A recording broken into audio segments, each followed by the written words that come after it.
afternoon, Roxy Soxy. Good afternoon, Tam Tam. How are you doing? You're looking so nice today. I was fine, except 10 minutes ago. Do you know those microdermabrasion brushes that you use on your skin to like when you've done your cleanser and you use that kind of microderm brush that kind of really it's like a device that you put on your face that washes your skin in a way. It's like an exfoliator, Yes, right? it's an exfoliator. Okay, so there's a reason I'm telling you about this. So the exfoliating brush was actually off the device and it was sitting outside in my living room.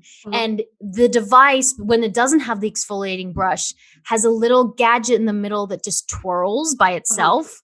So my 7-year-old was playing with the gadget outside, and then my 2-year-old took the gadget and put it near her hair, and her entire hair up to her scalp got caught in the device. So I had to cut. I mean, this took about 35 to 40 minutes to try to do this because there was so much hair that was lodged in this device that now Lennon has a bald side of her head. No! Oh my God. So poor little thing has like a little bald patch. She definitely has a bald patch. And she was hysterical the whole time. And I thought to myself, these freak accidents that have with kids can happen so quickly. And it's like you can see why it's so dangerous to have the cords where the windows are. You know what I mean? That take up and down the blinds, and how kids can get caught in that, and it can be deadly. Yes, it's like a split second. Like you turn for literally a split second. You hear these stories all the time. It's like, the mom or the dad turned away and like all of a sudden like a kid's in the pool or like, even if it's something like with the hair, like, that is so crazy. So how long do you think it's going to take to grow out now? Well, let's put it this way. Lennon has such curly hair that I think she's always going to have short hair. She's going to have short little ringlets forever. But yeah, I mean, she's obsessed with knives and putting her finger in the electricity. And it's like, it's like you're constantly trying to not let them kill themselves, but you can't be there. Like you have to go pee at some point. You know what I mean? Like at some point they're going to do something. So it's just scary. That is so scary. So scary. Well, I have something for you too that is not as scary, but I think you'll appreciate it because you think I'm crazy when I do. Yeah. Remember when we went to get our vampire facials? Do you remember that? Did you get another one? No, but okay. Remember when I had to get my blood drawn? What happened? Oh, you almost passed out. Yeah. And I was like gripping onto your hand and like sweating. I was like, this girl is so strong and like so like tells it like it is. And then she's like, Mama, Mama, hold my hand, Mama. Sweating. Like, I'm not your mother.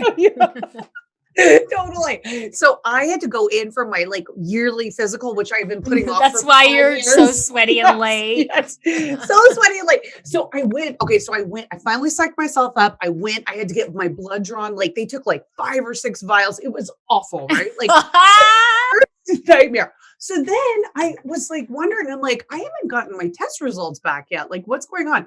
So the doctor's office calls me on Monday and they say, we've lost your whole blood. We can't find it anywhere. I'm like, what? And they're like, you're going to need to come back down and get everything redrawn. And so that's why I was a little bit late right now because I had to go down there and get my whole blood redrawn. And they took like 6 vials and it was awful. And I wanted to call you, but my phone was like over there. I would have been call me Mama. I'm here. They did that with Glennon's test results to see if she had any, when I was pregnant, to see if we had any birth defects. Mm-hmm. Oh, and they lost it? They lost the results, and we were going to Hawaii, and it was like they're inconclusive. So I was like, I already had such a hard time getting pregnant, and I was bleeding through my pregnancy. So I was like, inconclusive. I'm like, does it mean that I'm going to lose this baby? Does it mean something's wrong with her? So we went to this trip into Hawaii, thinking like, I don't know if something could have been wrong. How do you lose? I mean, come on. Yeah. How do you lose samples like that? Like that seems like a very difficult. Or like you switch it with someone else's. You're like, all of a sudden you're like, I don't have these issues. I know. I'm like, what kind of clinic are you guys? Testosterone. What? Totally. Oh my God. I know it's crazy. It's crazy. Well, talking not about anything health related this podcast.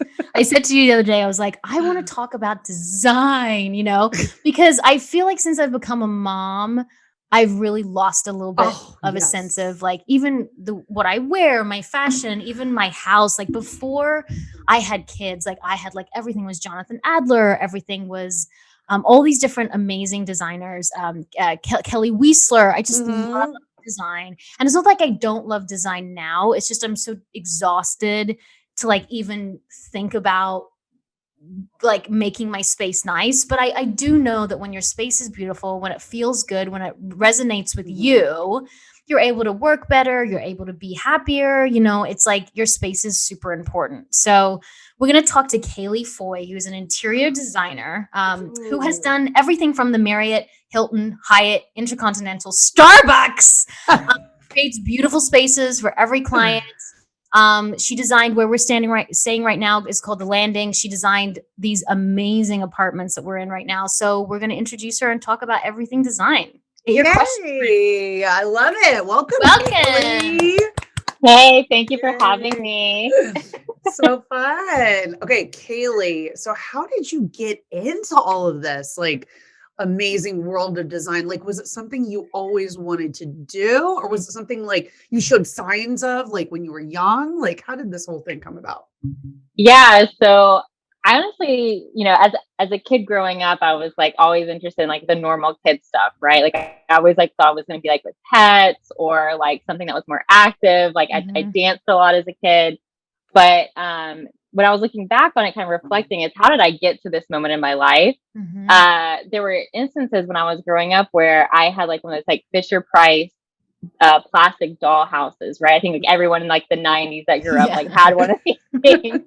It was like pink roof and blue and it was like pastels or whatever. And I would always like place the furniture into the home and I'd be like done playing. Like I did not play like the whole like family Mhm, life. I was like, I'm just like designing this out. And then like that was like my playtime. Mhm. And so I really think that that really sparked my interest in like the design mhm, world. It was like I just have always fell in love with the fact of like how can I make a space better? How can, because there's so many different ways you can, you know, design spaces based off like space planning and overall look. And yeah, I really just kind of started from like a childhood, mhm. toy that I had growing up pretty much. Mm. You know, design is so personal, and Mhm. there are a lot of people, like me included, many years ago before I fell in love with interior design that had no idea where to even start.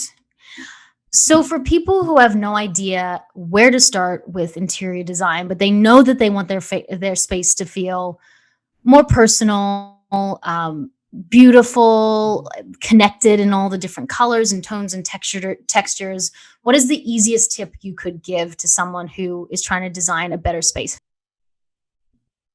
Yeah, I think a lot of people get really overwhelmed when it comes to Mm, like your overall home or even like a space in general. They don't really know where to start. Mhm. mhm, And so I would always say that it's like a layered effect. Like you have to find like that staple piece, whether it's like your sofa or your bed, like the piece that you're going to spend the most amount of time on, I would say. mhm, And then once you find that piece, then like go to the next one. Like, okay, if I decide I want to do a sectional sofa or if I do a straight sofa, it really depends on like the coffee table you might select. So like don't mhm, really get overwhelmed with the overall of like, oh, everything has to be done and everything needs to be absolutely perfect. Really take your time and go step by step with it, because as you're building out what you truly might need for like the certain space or your overall home, it's going to end up changing over time, because like your life changes. Like what you were just saying, mhm, Tanner, like where you have kids now. So like what you were, what your interests or how your space plan actually looks, maybe like 5, 6, 7, 8 years ago is completely mhm. different to how it is now when you have kids. So I think people can get really overwhelmed, but just take it step by step. Yeah. Mhm. Yeah, a lot of people, especially during the pandemic, really were at home a lot, right? Right. So they were Mhm. really, Mhm. really wanting to focus in on their space. And a lot of people are working from home now. So, like, what are some like easy and affordable ways that people can kind of update maybe what they already have at home since they're spending more time at home? Yeah. So something that's like really inexpensive, and I've actually personally been doing this because since I'm like everyone else spending a lot more time at home and working from home, is like you're really noticing like, oh, like I might not like this pillow or like this certain light fixture, something like that. It's not working for me. Like in my condo here in San Francisco, we had to put in 2 desks in our condo because both me and my partner work from home. And so making sure that he has enough lighting to work and things like that. So I would say start with like the smaller pieces. It's really inexpensive, like lighting and pillows and throws. It really spruce up the space itself. And, it's an easy way to go from like spring to fall, or, however things end up trending. Yeah. I always feel like colors to me throw me off. Like I try to do basic colors like grays, blacks, whites, and then put in pops of color. Mhm. But then I see some spaces like let's just say the Soho house, and it just, even the landing downstairs just works perfectly. How do you know what colors work with each other and what colors don't? And is there like a dummies guide? Those books like Dummies Guide to Interior Design that show like, oh, these primary colors go with these other colors. Like, how do you know your color palette? And like, because sometimes I'll look at my space, I'll be like, something's off, but I don't know if it's like red and pink, which sometimes does go together, or if they're clashing. So like, how do you know how to make your color palette work for you?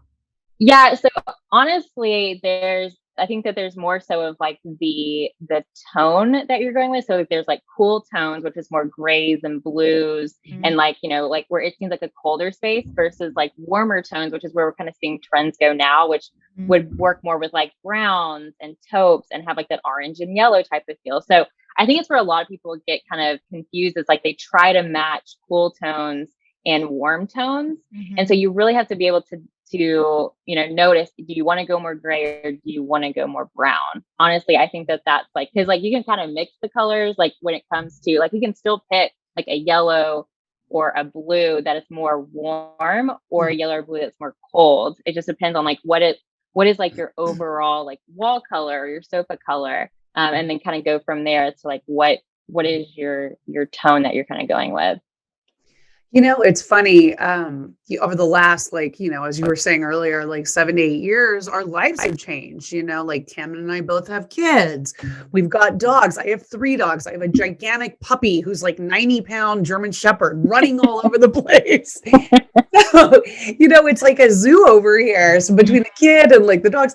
So my question is like, of course, we want a very stylized, like personal, gorgeous, interior design in our home, but we also have to make it dog friendly, kid friendly, So what are some good tips to keep your house, like to have like that sort of a very stylized look, but still make it, durable and, for all the conditions of your family, with like all these animals and kids? Yeah. So I would say like, the market's been really, really great where you can find like washable, like almost anything. Like I actually have like washable rugs here in my condo in San Francisco, where like in the kitchen, I'm going to spill a lot and I can just take it off the floor, put it into the washing machine. So I would just say like, there's a bunch of different textiles that you can work with that are easy to clean, or there's actually like adhesive sprays that you can actually easily put on furniture. So when I have people over, before COVID happened, I would actually spray my sofa with like a like spray. So like if anyone was to spill wine or something like that on there, it would kind of bead up versus it actually like soaking up within the item itself. So there's definitely tips and tricks that you can do where you can still have like a beautiful home and actually buy furniture from like your normal name brand retail. It's just like having these additional items to just kind of maintain the piece as your lifestyle changes. Yeah. Do you believe in the flow of a place?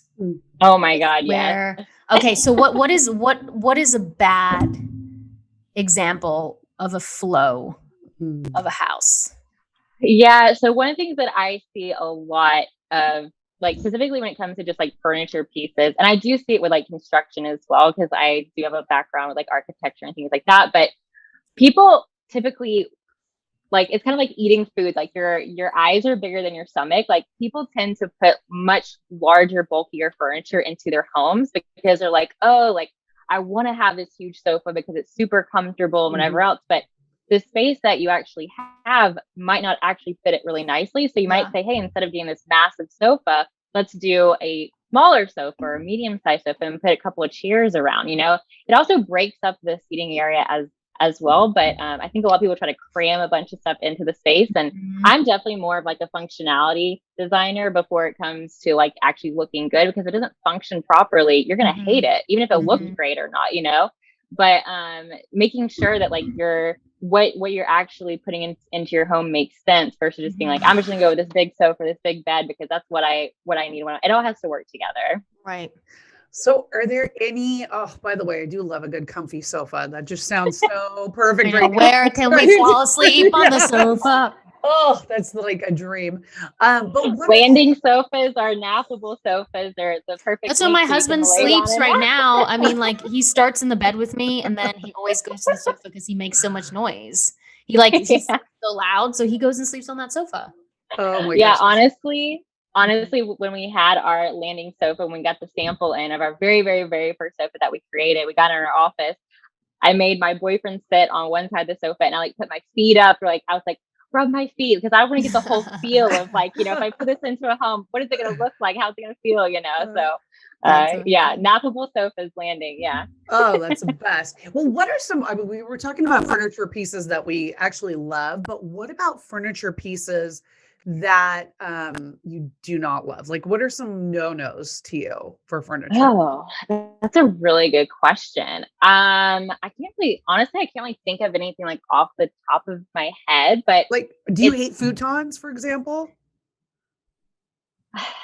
Honestly, it really depends on the space, to be completely honest.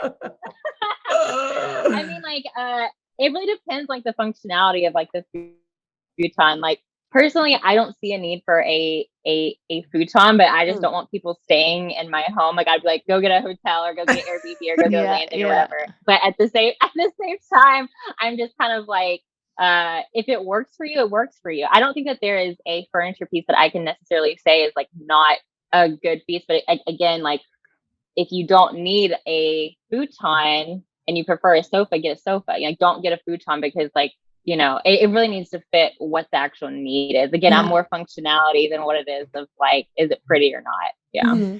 Totally. So you've done the interior designs for so many massive hotels like Marriott, Hilton, Hyatt, like I explained before, Intercontinental, which I love, Starbucks. Can you give us like an insider story? You know, I used to love those books, Hotel Babylon. I don't know if you've heard of it, or Flight Babylon, where they tell like behind the scenes stories of someone who's working with like a hotel or an airline.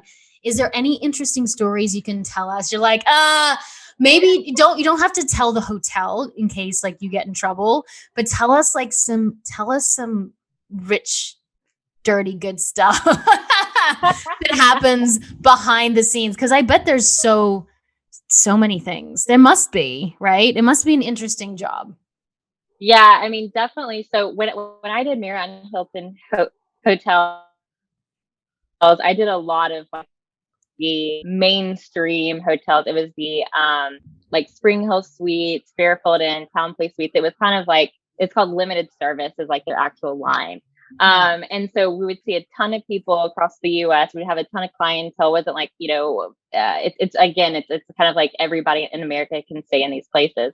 And I don't think I have like a phenomenal story, to be completely honest, but there was one time when I had to go to a install in Louisiana, and it was for an extended stay place. And there was a resident there that was living there full time, and we were trying to, you know, upgrade everything that she wanted or whatever. And she like just would not let us into her hotel room or anything like that. She like wouldn't answer the door, and so it was kind of like this big ordeal where we were kind of like, well, like we'll move you down the hall and all this other stuff. But she was just like not willing to give up her little, you know, home that she had. And so I always thought that was really interesting. The other thing that I always saw too is like, obviously with hotels, you might not get like the best of like things that are happening. So sometimes I would get phone calls from our developers saying like, hey, so we had a flood in this room and we need like all of this stuff replaced. And it's kind of like, what happened, you know? And like, so certain things you can probably think about that goes on in hotel rooms, like why it could potentially flood. I never really wanted to ask like the nitty gritty details, but yeah, I mean, is furniture really expensive, or Are the pieces in hotels expensive or not? Like, do you get like a big bulk discount? Yeah, so specifically when it comes with hotels, and very similar to how we're running it with landing as well, Mhm. is they actually have like contracts with manufacturers. So it's like an annual contract, whether it's 1 year or 2 years or 3 years. And they basically have a um, design that they have for like a certain hotel brand, for Mhm. instance. And they run that for 2 or 3 years so that they can get a really, really good discounted rate, saying, hey, we're going to have suppliers that are going to buy X number of volume from you. So the pricing per item is less because you're committing to a huge volume, even though you're not buying it right off the bat, but you're Mhm. verbally and financially, like, on paper, committing to a much larger bulk item over a period of time.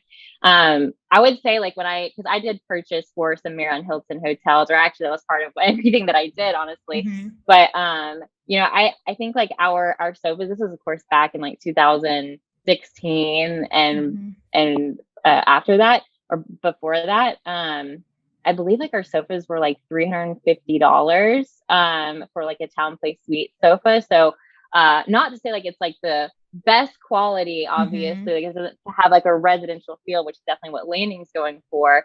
But you have to think about the furniture has to hold up to so many different Mhm. people staying, and like in the lifespan of it. So it might not feel super comfortable, but it does function for a hotel Mhm. space. So how would you describe like your design aesthetic? Like, are you modern? Are you, shabby chic? Are you like, what is your style? And also like, what inspires you? Like, where do you sort of get your like design ideas from? Yeah, so honestly, I think my design style changes all the time. Maybe just because like I see a lot of it on Instagram and I'm like, ooh, I really like that and I Yes. really love Mhm. that. So I would say, like, I had a phase where I was like mid-century modern. I loved a Mhm. bunch of stuff from West Elm. And then I went through like a more like minimalistic, maybe just because I had a lot going on in my life at the time. And I was like, maybe I just want my home to be super clean and sleek. Mhm. And now I would say like I'm kind of going towards like a Parisian style, which is more of like Mm. eclectic. Like you have a bunch of different textures and patterns and things like that. So I would say it's ever evolving, obviously, with like the trends that we're seeing and everything else. I would say one of the things that inspires me the most is kind of keeping up with like the lifestyle of people. Like I Mhm. would say that, again, being more of like a function designer versus like the overall look, because you can make something look pretty, but again, if it doesn't function properly, what's the point of even doing it? Mhm. But like making sure that you have a great workspace from home, as we're evolving into working from home more and more, and Mhm. like what does that look like? Because your workspace from home, Mhm. pre-COVID, is going to look very different from your workspace now, and just making that every of people is constantly updated. I think that's what inspires me the most, honestly. Do you think that there is more of a trend for affordable furniture? Like, gone are the days, like 10 years ago, it would be like, oh, you have to save up for this couch and you have to save Mhm. up for this, dining room table. Now it's like we want to have affordable furniture and swap it out a lot more. Places like, like you said, West Elm, where's the other one? CB2. I don't know if you Mhm. guys have that. Hmm. That's in California. Hmm. There's so many great companies now that are selling, sofas and amazing dining room tables for under $1,000, like 300, $400. So it means people can keep changing up their space consistently and constantly because they are financially able to.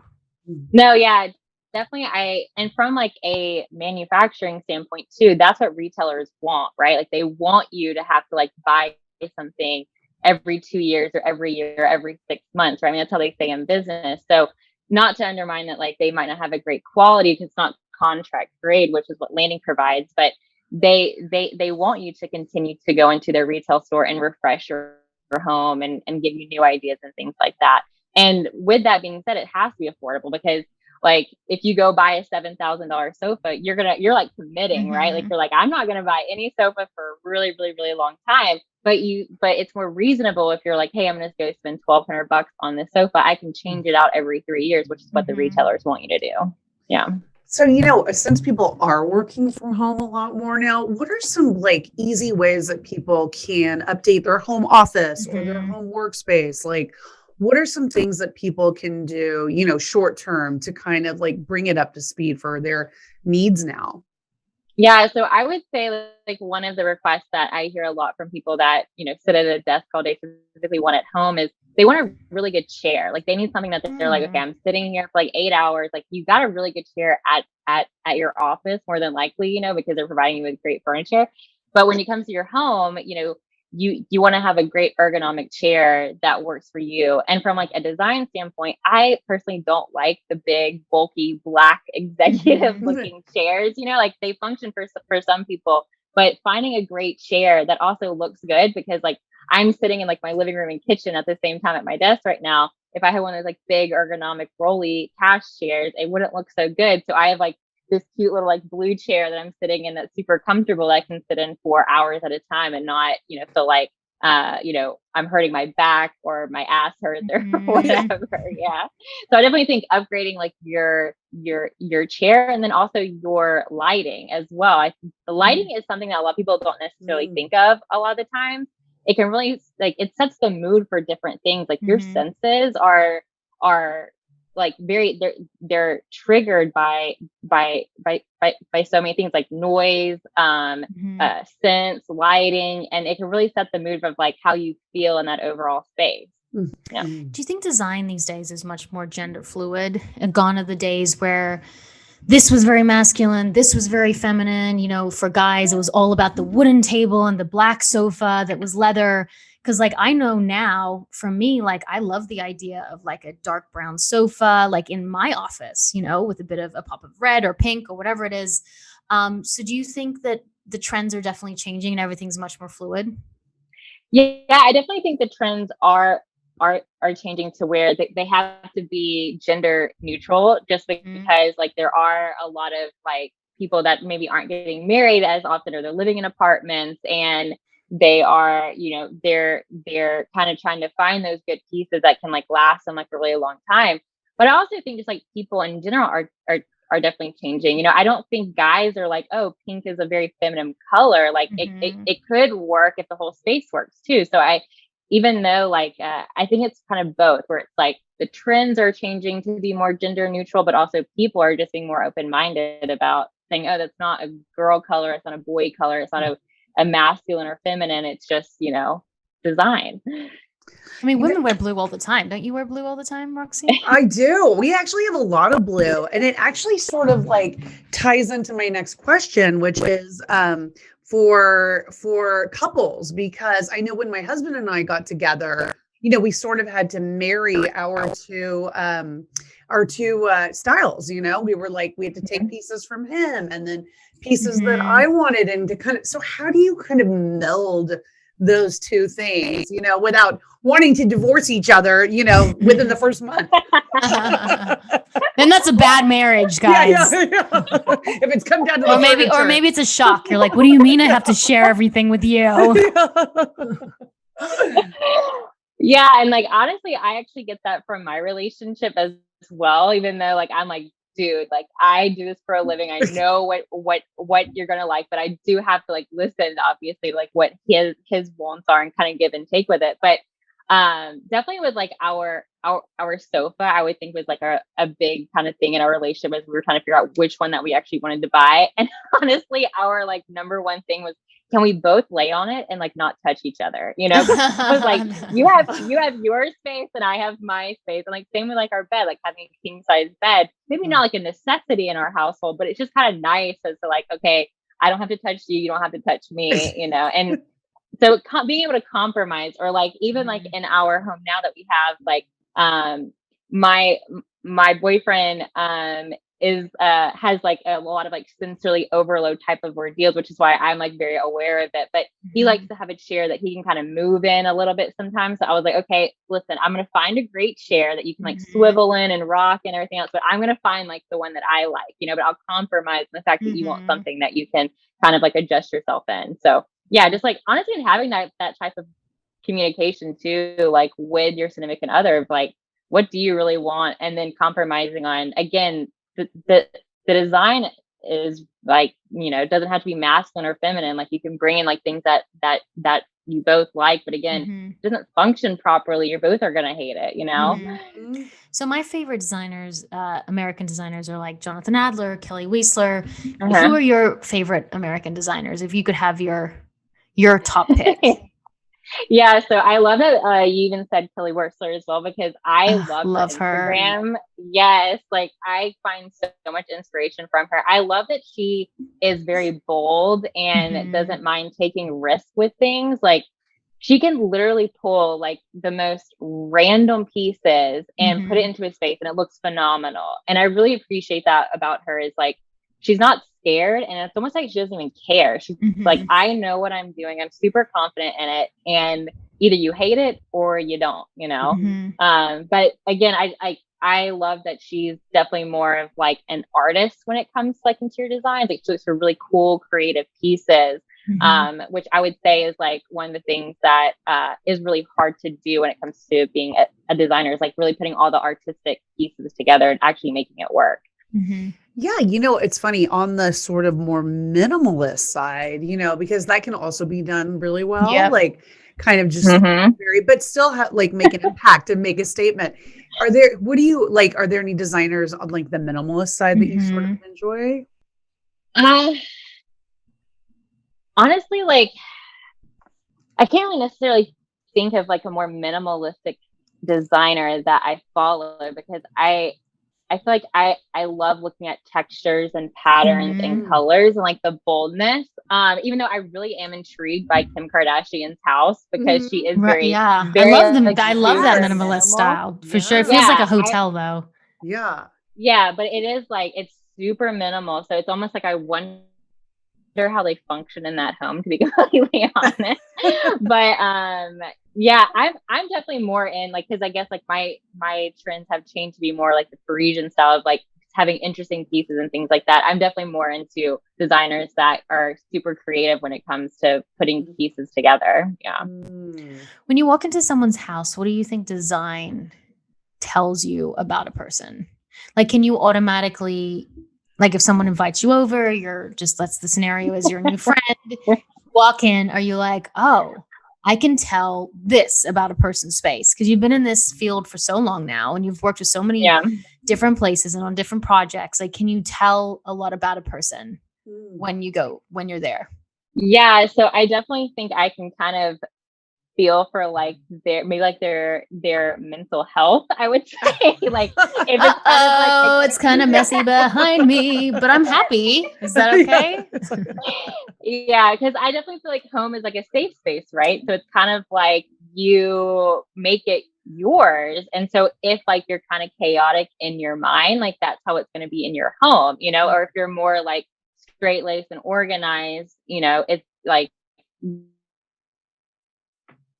who you are. So I would say, when you walk into a person's home, it's just like the tidiness, I would say, like you can kind of tell, like, if something's going on in a person's life, or is it like, how is like your artwork place? Like, are you showing your family photos, or, how is your living room place? And honestly, a lot of people might not understand that changing up your home or changing up your space can actually improve your mental health, because if it's working properly for you, you don't have to think about it, and it just works, and it's super easy, and it's such a life-changing improvement.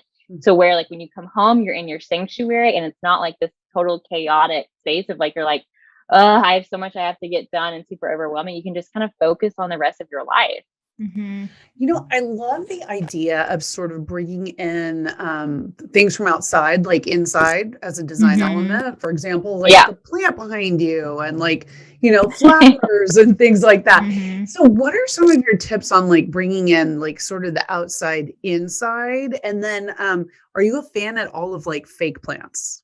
Oh, this is fake behind me. Oh, is it? Okay. It looks good. Yeah.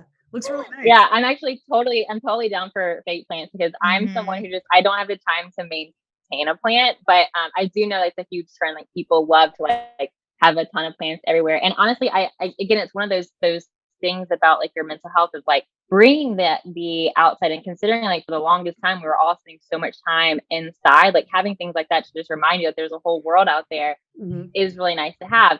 I would think one of the most impactful things that a lot of people don't think, because a lot of people are like, okay, how can I bring an element inside my home that reminds me of outside?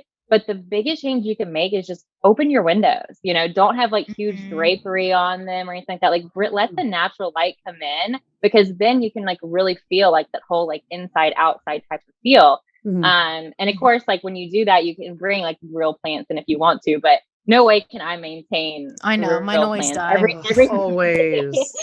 Everything that I have is fake. And we actually, we put faux plants into our landings as well. Cause again, we heard from our members that they just want that extra layer of like accessories. So in every home, we do put like a faux plant into every single home, again, to kind of have that natural feel and organic feel into every home. Yeah. So plants are one thing that are kind of everyone's into these days, including me. Maybe it's just because I'm over 30 now. But what are some other things that are like the new hot items to have when it comes to like, you know, sprucing up your space? Oh, I think like kitchenware. People are obsessed with their kitchenware. Yeah, I think it's like probably like besides like people buying televisions, like they're going out of style right now because I guess they're just at home all the time. I would say like kitchen appliances and updating like your kitchen utensils and plates and things like that are always like a hot commodity. And people are cooking from home more. So I guess like that, you know, is a reflection of like where we are in our lives, that you want to have like that cool mixer on your countertop, or like those really pretty plates you can finally get, you know, because you're using it more. If I don't have to cook another dinner, I've gotten to the point, Roxy, where I'm just like, I said to Sean, I'm like, she's eaten pizza 3 nights in a row. And I've like, I don't even care anymore. Like I used to be so crazy about, and I still am about her nutrition, but I can't cook another meal. Like I'm done. It's like, and takeout gets old after a while too. I'm so over takeout. Like, you're just like, oh, it tastes the same. It's just like, there's nothing that's like fresh anymore. I know. Do you get sick of like choosing what to eat too? Yes. I'm just like, because everyone has an opinion, you know, it's like David's like, no, or Bray's like, no. And I'm like, yes. And it's just like, we're always going back and forth. And it's just such a pain, but I'm so over cooking right now. So over it. But I wanted to ask too, because, you know, sustainability and like being green is obviously like, they're two really hot issues right now. So how do we design our indoor spaces while keeping that in mind, as like being sustainable and being green and even organic? Like, what are some of your tips on that? Yeah, so I definitely think there's like different variables to it, right? Like one of the things that we were talking about, like having like washable fabrics or washable rugs means you don't have to like throw it out ever so often because you keep spilling wine on there or something like that. So just being smart with like your overall purchases and making sure that, you know, it is easy to clean. It is something that's going to have a long lifespan on it, so you're not having to buy it over and over and over again. And then I would say from like a actual like product standpoint as well, is like really understanding like the like where it comes from. Like I know some manufacturers like have this whole realm of like they support women in Africa that are making like these beautiful tapestries. Just being more aware of what you're buying, you know. Definitely something that I hope that a lot of people are understanding is that like you should really understand kind of like what goes into your body, because we have like all these like nutritional facts about like what you're eating and everything. And I honestly wish there was more information about that, about what goes into your home as well. But just like really understanding like where, like, even though you're buying from like this retailer here in the US, where are they buying from? And like, what are like, you know, who's making this for you? Because it doesn't just start with like, oh, when it gets into your home, then like, okay, how do I maintain like a eco-friendly type of lifestyle? It really starts from like when it was manufactured and who actually sourced the products to make the item, and then also who made the item as well. Is that like, what, you know, for someone who doesn't know a lot about the subjects we're talking, what is the easy, so that if they can't do the research, what is a good sort of go-to when buying products that, you know, are better for people and the environment? Yeah, I mean, I would say like we're a worldwide culture as much as like we want to say, oh, like we are like US Americans, like we really need to do our job and like help out other countries. And, like we should be doing that. So I definitely wouldn't say like everything needs to be American made. Like you really need to like kind of have like a good realm of where you're buying your items from. So what are some of like the new trends you're seeing, like whether it be colors or like design elements? Like what do you think is going to be hot, like coming up like in the next year or two? Yeah, so more warm tones, like I was saying, like more browns, taupes, neutrals, again, bringing that whole like outside in. You're going to see a lot of more natural textures, like rattan and like tassels and things like that, just like those little minor decorative elements. Yeah, I would say a lot of like things that look handcrafted, stuff that's not totally perfect, yeah, I think I think we're already at that trend, and that's where we're going to go for a while, honestly. So before we go, what is next for you and your career and where you want to go? So what does your future look like? Because I'm sure it's very bright and designed perfectly. Yeah, so I would say just like everything that I have picked up from landing and like the opportunity that I have with landing with like manufacturing everything from like our mattresses to our sofas to our dishware to our cookware. I mean, everything that goes into our home, we actually manufacture ourselves. Taking that to the next level, like maybe not putting it into just our homes, but letting our members purchase it themselves, or being in like a retailer or something like that, I definitely envy a lot of the designers that are able to get into the mass like retail market. There's a few that are like in Target and things like that. Of course, I think bigger. I would rather go international with a company or something like that, so I can really hit the masses. But giving like the gift of like the design aspect to everybody, and really curating like the best products, and not necessarily saying like, oh, you have to stay within a landing home to get this great experience, but we can bring the landing experience into your current home that you have right now. Very cool. Big things on the horizon for you, Kaleigh. Big things. And Roxy, what are you going to do with your space? Are you Gosh, are you zhuzhing up your home? I need a zhuzh. I need a really good. You need a Botox home makeover. Yeah, exactly. I need you to give me all the fillers all the Botox, all the laser treatments for your home. Yes, I need it all. So maybe I'm going to hit you up, girl, Miss Kaleigh. Yeah. I don't have a home right now. So after staying at the landing, over here, we're going to go back to LA soon and see you, Roxy. Yes. It'll be good times again. And then we'll be on the road. We're going to be in an RV. Are you going to come visit me? Oh, do I have my own room and bathroom on that RV? You have your own bed and you can poop in front of me. Okay, good. As long as we're cool with that. So you know what? You'll be the first person. I'll have seen you poop before my husband. So that's fine. That's right. He doesn't like to share such details. No, we don't share. And you know what's so interesting about that? And this is an interesting way to also end the podcast is that I went to the bathroom this morning and both my children were sitting on my lap.